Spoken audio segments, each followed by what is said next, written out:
कंदील करके और उसी साल 21 कंदील वरती गेलो होतो. 21 कंदील गेले होते.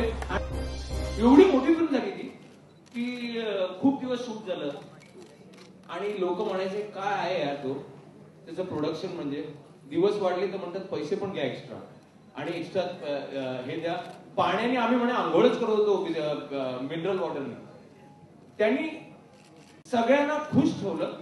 हा असा अचानकपणे एक आमिर थोडा मोठा झालेला एक प्रोड्युसर म्हणून आणि आपल्या कलाकृतीसाठी झटणारा अचानकपणे माझ्या लक्षात आलं 4.5 तासाचा चित्रपट आहे पण तो त्याचा शो लावणार आहे. एक शो कमी होणार आहे. आशुतोष गोवारीकरला जसं पाहिजे तसा चित्रपट काढायचा होता पण एक प्रोड्युसर लाभला. तो पिक्चर आमिरनी प्रोड्यूस केला म्हणून तो लगान झाला. आणि लेट मी टेल यू लगान जेव्हा ऑस्करला होतं मला एक सवय आहे कंदील उडवायची ऑन संक्रांत. काइट्स उसके साथ एक एक हम लोग कंदील बेचते हैं. यहाँ पर मेरे साथ जो बिल्डिंग में थे अब वो बड़े हुए हैं बच्चे लेकिन उनको मालूम है मैंने एक एक कंदील करके और उसी साल 21 कंदील वरती गेलो होतो. 21 कंदील गेले होते आणि मी तेव्हा बोललो होतो की हे आमिर आणि आशूच्या लगानसाठी म्हणून. आता हा असा माणूस याच्यानंतर नुसता नट सुपरस्टार नव्हता. मला असं वाटलं तो एक फार छान आणि मोठा माणूस. आणि आज मी तुला खरं सांगतोय तुम्हाला आज तो इकडे काय आहे. मी याचं ट्रेलर लॉन्च करणार होतो. मी आमिरला SMS केला आमिर तू ट्रेलर लॉन्चला येणार का. तर आमिरचा फोन आला. तो म्हणाला थांब मी तुला परत फोन करतो. तेव्हा मला कळलं नाही काय आहे. मग तो मला म्हणाला की माझं पुन्हा सत्यमेव जयतेचं शूटिंग सुरू आहे आणि खूप भार आहे. एक काम करतो फिल्म कधी रिलीज करतो. मी म्हटलं ऑगस्ट मध्ये. तुला प्रॉब्लेम आहे का मी जर तुझ्या प्रीमियरला आलो तर.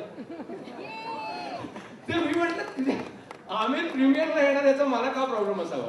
म्हणून मी इथे एक कॉरिडॉर आहे जो आता आमिर खान एका तुफानासारखा आलाय त्यामुळे मी त्याला ते दाखवू शकलो नाही. आमिरच म्हणाला की आपण ते नंतर बघूया तू आधी आत ये नाहीतर हे थांबणार नाही. आणि आजूबाजूला मुली असते तर सांभाळ. त्या असा खरंच स्टॅम्पिड होऊ शकलाय. हे बघ हे अजून पडली आहे ऍक्ट्रेस पडली.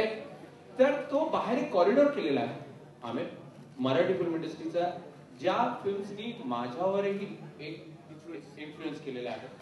त्याच्यात सामना आहे. त्याच्यात आता पिंजऱ्याची स्टँडी येईल. श्वास आहे. बालगंधर्व आहे. नटरंग आहे किंवा फॅन्ड्री आहे किंवा दुनियादारी आहे. अगदी कळस हल्ली गाठलेला लय भारी आहे. यातले काही डिरेक्टर्स मी बोलवले होते. आता मला माहित नाही इकडे आहे का रवी जाधव. रवी आहेस का. रवी आहेस का तू कुठे आहेस. रवी आहे ना. बोल दिया तूने मैं नाही आणखी नाही. मी याला मराठीत लिहितो SMS आणि हा मराठीतच उत्तर देतो आणि शब्द कळले नाही तर विचारून घेतो. पण आज काय तू मराठीतून फरफर सांगितलं मला टेन्शन झालं. आता मी मराठीतून नाही बोलतो पण मी प्रयत्न कर आणि तू मला हेल्प कर. नक्की नक्की सगळेजण पूर्ण टीमला मला बेस्ट विशेस द्यायचं आहे.